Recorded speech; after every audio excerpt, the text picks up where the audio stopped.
Iconostar Productions, in cooperation with Actors for Change, presents...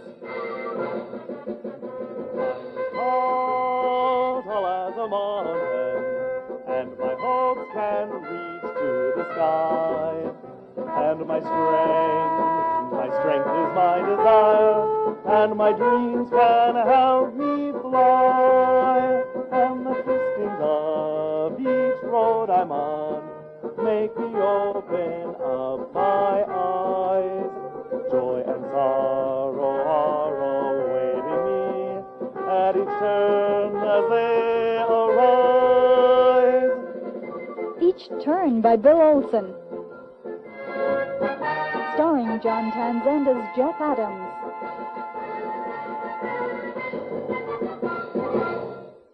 Episode 6. Xerxes and the Bay of Salamis. You've reached the receptacle of Monica and Gordon. We are boldly going where no weird people have gone before. So dump it at the beep. Gordon, it's Jeff. I've finally written a film script. It's based on a little-known fact of early American history. People were desperately poor. Paper money was controversial. Some refused it as payment, so its value kept dropping until it was worthless. Some hated paper money, but others loved it. Someone named John Witherspoon wrote, "We constantly saw creditors running away from their debtors, and debtors pursuing them in triumph and paying them without mercy." There were even riots by people who wanted paper money when the government refused to print it. I think it'll be a fun, unique story. One of the things that caught my attention was that today we couldn't see life without paper money. It's funny how we take certain things for granted. Call me back and tell me what you think. This is Monica Evans. I'm currently away from my desk. Leave a message at the beep or press 0 for an operator. Hon, this is Gordon. Guess what? Jeff finally wrote a script. It's about history. I like the idea, but I'm not sure how your people will take to it. Modern American audiences seem so dense sometimes. No offense. You're different, of course. What really bothers me is the financing. I mean, it's a costume drama.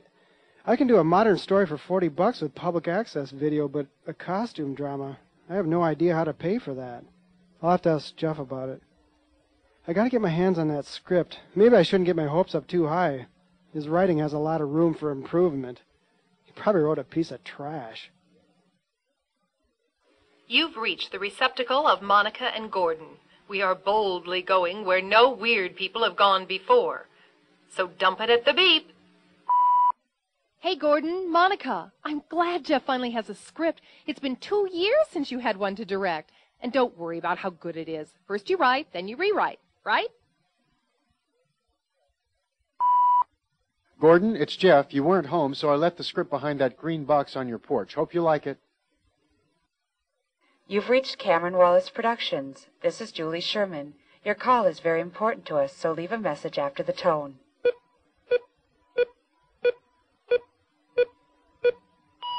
Hi, Julie. It's Jeff Adams. I dropped the script off at the theater. I'm looking forward to your directing it. I know you didn't like the script of mine you used for your auditions, but the comments you gave me later that week were helpful. I hope I've shown some improvement. I'm willing to let you do anything you want in the directing department, but please don't let that jerk Deke Riley act in it, if possible. Hi, it's Jeff. Leave a message and I'll call you back. No, don't do these things. These guys will talk and talk and talk. I will not. People always say I talk too much, but I don't. And I keep telling them that. This is Gordon. Hey, Jeff, I loved your script. I only have a few changes I'd like to see. One thing, how are you going to get the costumes? That's going to cost some money, isn't it? To be or not to be? That is the question. Whether 'tis nobler in the mind to suffer the slings and arrows of not reaching me, or to raise arms against a sea of trouble, and by leaving a message at the beep, thus hearing back from me.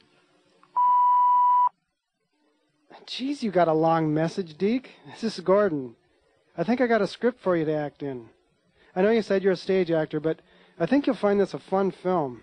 Call me if it's to be, or even if it's not to be. Hi, Gordon. It's Jeff. Julie Sherman said I can use costumes from the theater where she works. That's where they had that audition, remember? When she didn't like my script? But she talked with me later that week and was real nice. I told her she can direct this one. That might get my foot in the door. She's involved with nationally important theater people. But I suppose she won't like this script. Guess what, Monica? Jeff said that woman down at the Wallace Theater is directing his script. Little creep. Friendship counts for nothing in this world. With all the problems back home, this is one thing that never would have happened. Well, maybe she won't like his script. I should make him crawl back to me if that happens. Hi, Jeff. This is Julie Sherman. I liked your script. It seems to have a little too much dialogue for a film, but I don't have a cinematic mind anyway. I'm just too oriented toward theater, so I actually feel more comfortable with your script than I would with something more visual. I assume the critics will hate it, but critics are seduced by convention, not purpose. One thing that really excites me is shooting on location, and maybe you can help me come up with ways to make it more cinematic. Oh, and about Deke Riley? No problem. He's all right once you get to know him, but he's not indispensable. Gordon, it's Jeff. Julie liked the script. This is really great. She doesn't have a background in filmmaking, though, so we'll have to help her with that. I'll look forward to your being my line producer. I'll list myself as executive producer. I have a really good feeling about this show. Hey, Monica, that damn Jeff wants me as nothing more than his line producer. What the hell is a line producer? What am I supposed to do, sit somewhere producing lines? See you when you get home tonight. Why don't you stop at the video store and pick up Star Trek IV, The Voyage Home? That's about where I'd like to be right now, on a voyage home to my own planet, where friends are friends and we don't have titles like line producer. Jeff, this is Julie. I'd like to get auditions underway. I know you'd like to do some pre-production and script revision first, but I think having auditions early will help us. We can take more time finding the right people. You know, we can have callbacks and try scenes with different combinations of actors working together. We want people who have mutual camaraderie, and this is a way to find out. Also, we can see how different scenes play and have actors do some improv. This will help your script revision, trust me. And finally, we'll have time for rehearsals. I can set up auditions at Gurnetsky Playhouse, so let me know right away what you think.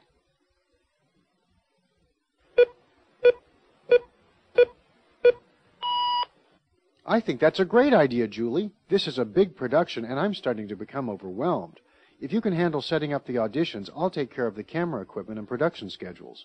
I was thinking that the auditions should be more intimate than the ones you did for the Rovang play, since this is for a film. We should have the auditions in a small room instead of the auditorium. But an actor who shall remain nameless told me actors like to have room to stand and move around in. Jeff, this is Julie. I assume the actor you're referring to is Deke Riley. Anyway, I took out a newspaper ad for actors, and I've scheduled the auditions for Thursday of next week. The ad won't cost much, but don't worry, it's on me. I liked your latest version of the script. I think you've improved a lot. Keep up the good work. Monica, this is Gordon. Jeff hasn't called me in 2 weeks. Well, almost 2 weeks. I've left messages on his machine, but he hasn't been returning my calls. It's driving me up a wall. I can't wait to see you tonight so you can be supportive. I love the way you help me stay angry. Hi, Gordon. It's Jeff. Sorry I haven't been able to call you for so long, but Julie and I have been busy with auditions and rewriting the script and all. We had the auditions Thursday night. Then we stayed up till 3 in the morning looking through headshots and resumes to decide who we'd like to call back. I was disappointed in a lot of the actors. Maybe it's the audition process. Julie said actors give their worst performance during auditions. I can understand that. They're nervous and haven't had time to prepare. But some of the actors were great, usually the women. I might have to change the main character from Lester James to Jane Lester. But I like working with Julie, and our production is going really well. Our production, my foot. This is Gordon, your line producer. Why the hell didn't you tell me about the auditions? If I'm your line producer, I think I should have been there. It's a given. We've been friends for years, and we've always talked about doing a film together. Now you go off with a stranger, and one with no respect for you. You remember that? Well, maybe I should remind you. She used your script for that audition and then joked about how it was crap. She used you and then threw you away, and now you're putting her before a longtime friend. Who do you think you are, Jeff? Man. Well, I guess the adult thing to do would be to congratulate you on the success you're having. I'm not too big to do that. I'm glad. I'm really glad you had good auditions. I'm really glad your script is coming together and that Julie likes it. I'm really glad we're getting a film made. I'm thrilled to pieces. I'm glad I can be your line producer. But tell me one thing. What the hell is a line producer? And what the hell is he supposed to do besides wait 2 weeks to find out he's been left out of everything? Huh? Sorry I left you out of things, Gordon. I guess I just got on a roll and couldn't think of things for you to do. By the way, a line producer is someone whose title is producer, not executive producer, not co-producer, and not associate producer. I'm the executive producer, and you're the producer. I guess we should talk and find out what you should do on the production. Jeff, this is Gordon. I'll tell you exactly what I should be doing on this production. Directing. Julie Sherman doesn't know a thing about filmmaking. I've directed 5 complete projects. Monica said Julie should be the assistant director, you the producer, and me the director. Or since the two of you are so chummy, maybe I should just go off and play with myself. What do you think of that, pal? Huh?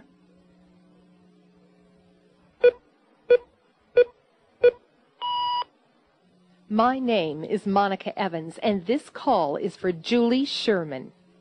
I'd just like to know who the hell you think you are. My Gordon should be directing that show you're doing with Jeff. They've been friends for years, and Gordon has directed at least 10 shows. You don't know the first thing about movies. You're just a stage director. In fact, Jeff Adams said you haven't even directed a stage play. What gives you the right to step in and control everything anyway? You need to get a sense of perspective, Julie. Jeff, this is Julie. I've just had a call from a friend of yours, I think. Her name is Monica, and she sure gave me a piece of her mind. She said I have no business directing your script. Jeff, who is she, and what does she have to do with this anyhow? I know Gordon is your line producer. And by the way, I haven't even met him yet. But am I directing or am I not? Monica, it's Jeff. I really wish you hadn't called Julie Sherman. If you have something to say, you can say it to me. I asked her to direct, partly because she was helpful with pointing out how I could improve my writing, and partly because I thought it would help get access to her theater company's costume department. I'm sorry about Gordon getting left out. The fact of the matter is, I'd kind of like to direct, too. I've never been interested in producing, but it seemed like a way to get this thing made. I'm sorry I came up with a costume drama for my first script. Next time I'll try coming up with something contemporary. But I've had a hard time writing. I've had a hard time coming up with ideas, and I've had a hard time developing them as stories. I had this idea in mind because I had just read a history book about the first paper money and all the trouble it caused, and it got my attention. Plus, I have the whole story right there. I just personified the elements. I turned references of people in the street to specific characters, and the story wrote itself. Hello, Julie. This is Monica again. I see you had to run to Jeff, crying like a little baby. Jeff said if I had any complaints about you, I can go to him. Well, I take my complaints to the person I have them with. In this case, you. And likewise, if you have any complaints about me, call me, not Jeff. You understand that? You call me, and we can go at it one-on-one. You know, Jeff, This is Julie Sherman. I really don't think I should have to put up with this crap from that little Monica.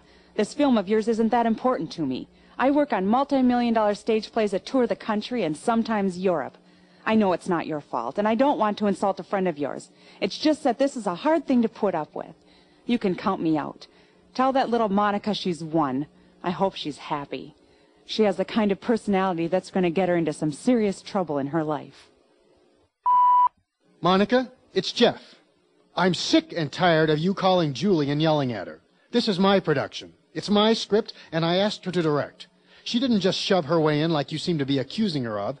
She never even suggested that she direct. That was completely my idea. If you don't like it, then yell at me about it. Another thing, you are not the producer. Gordon is. If Gordon has something to say to me, he knows my number. I like you, Monica. You were a big help to me in grad school. You helped me with my studies, and you were a supportive friend. You probably even saved my life. But sabotaging my first film is something I can't allow. Let me put it another way. You are not a part of this production, so keep your big nose out of it. Julie, it's Jeff. I'm sorry about Monica. She has an explosive personality. You should see what she did in grad school. I hope you won't worry about her. I left her a message. I can't promise she'll leave you alone, but I really do want you to direct this. Jeff, you really have a lot of guts talking to Monica that way. Don't you ever dare talk to her like that again. You hear me? I don't think I want to produce this damn thing of yours anyway. Julie, it's Jeff. It's been almost a week and you haven't called me back. I suppose you're really busy, but I just want you to know I really do want you to direct. I don't know what else to say. Gordon, it's Jeff. I guess Julie isn't going to direct. She's not returning my calls, and whenever I reach someone in her office, they say she's out. Maybe she's just too busy, but, well, I don't want to get into that. Anyway, I'd like you to direct. I'll produce and you direct. That is, if you're still interested. I value our friendship. I never meant for Julie to get in the way. I suppose I was just using her the way she used me that time. Anyway, I'm sorry. Jeff, this is Gordon. I'm not mad. Really, I'm not mad. We've been pals for a long time. I wouldn't want our friendship to be harmed by such a stupid little thing. It's too bad Julie's dropping out. It'd be nice if she were grown up enough to tell you instead of not returning phone calls. I always hate it when people do that. I think they do it just because they're too inept to deal with situations. I'd like to believe she's not going far with that attitude, but I've watched people pretty intensely for a number of years, and I think she probably has the prime ingredients for success in this culture. She just plays the game and has no sense of what's right and decent. Anyway, Jeff, I'll direct. It's a given. I like the script. It's fun. I can see some things I'd like to do with some of the characters that you're not doing, but if you're open to changing some things, maybe we can sit down and talk about it. Okay? This is Jeff. Gordon, I'm glad you're going to direct. We'll do some great things together. I'll be happy to talk to you about changing things in the script. Also, I have the actor information from our auditions. I know you didn't get to see the actors, but I have the headshots and resumes, and I have both Julie's and my notes. Let me know. Jeff, I have my own ideas of whom I'd like to cast. I've worked with some fine actors over the years, and I've seen some people in plays recently whom I'd like to work with. I have one actor lined up already. His name is Deke Riley. I met him earlier this year at Theater in the Round. He's really good. I think he'll do fine on screen, even though he's only done stage before. So let me know when you're available, and we can sit down and talk about the script. I do not want Deke Riley in this production. He's a rude, stuck-up slob. As far as I'm concerned, he can jump off the high bridge. I guess you can tell I know who he is. That's because I met him at the drama lab a week before I met Julie. He, in fact, was there when Julie pulled that crap with my script. In fact, he was in on it. And then I saw him later that month, and he was really a bastard. I do not want him in this production or in any production I'm involved with. I don't care if you are directing. I think that since it's my script, I should have something to say about it. You'd feel the same if Deke had treated you the same way he treated me. So you're going to stab me in the back. Is that why you're letting me direct? Tell me, Jeff. Tell me one thing. What's the difference between Julie and Deke? They both jerked you around. What's the difference? Why can you work with Julie at the expense of a friend, and then when your so-called friend wants to work with Deke, suddenly you freak? Why is this? You're crazy. They should lock you up.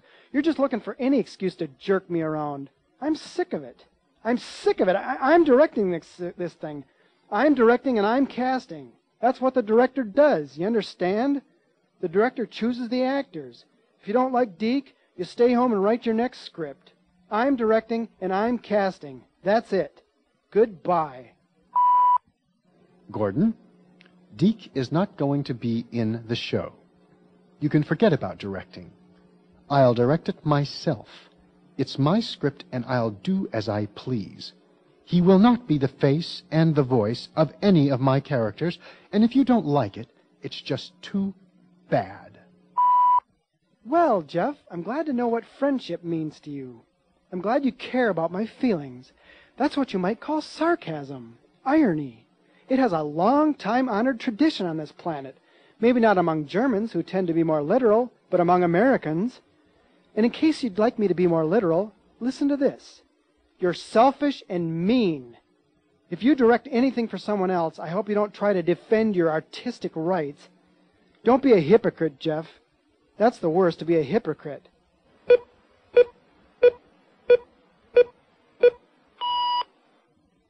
Hi, Julie. This is Jeff Adams. I'm not calling to convince you to direct. I just needed to tell someone how I feel, and I don't have anyone else. I'm realizing now that I don't have many friends. My only real friends are Gordon and Monica, and now we're fighting. How I feel is, well, I feel like Xerxes at the Bay of Salamis. He ruled the Persian Empire and was really on a roll, having had some great military successes. He put down rebellions, invaded Greece, and defeated Spartan troops at Thermopylae. I guess he just didn't think he could lose. What a shock it must have been for him when the small Athenian fleet defeated his larger fleet at the Bay of Salamis. I guess I'm not too different. Gordon and I have been friends for 6 years, which is long in my life. I forget sometimes that we didn't even know each other once, and it never occurred to me that our friendship could end so easily. Hey, Jeff, it's Deke Riley. I thought I'd call and see how you are. I'm really sorry about how we got off to a bad start and all. It was nothing personal. I was just having some problems. Mary was on the verge of leaving me. She didn't want to come out here anyway. She wanted to stay in New York. And then there was the play. I thought I'd had that role lined up, and then Julie goes and fires Rovang. It was just a bad time, and I took it out on you. I'm really sorry. Okay, Gordon, that was smart, having Deke call me like that. I've always been a sucker for a good suck-up, or at least an apology. That is, unless it's an apology like the ones I make. You know, I always apologize, and after a while it doesn't mean anything. Well, Deke's not at that point with me. And even if I'm at that point with you, I'm sorry, Gordon. I'll let Deke be in the production. I can't promise I won't yell about something else, but I'll try not to. Anyway, you can still direct if you'd like. Maybe I should just stay in my apartment and write my next script or short story or something. I suppose I'm just not cut out to be with people. I'm just cut out to be a message on an answering machine. That's all.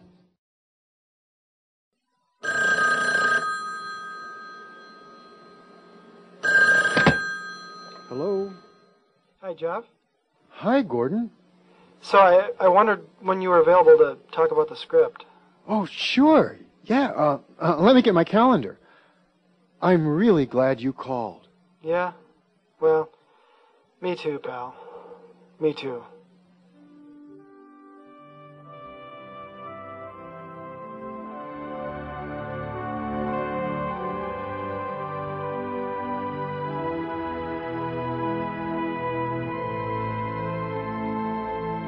Each turn was produced, written, and directed by Bill Olson. The associate producer was John Townsend. Episode 6, Xerxes and the Bay of Salamis, starred John Townsend as Jeff Adams, Jay Blake as Gordon, Diedre Kay as Monica, Harry Kaiser as Deke, and Cindy Marchet as Julie.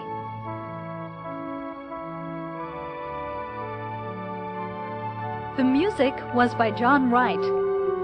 The theme was by Bill Olson and John Wright, and was sung by Robert Lilligren.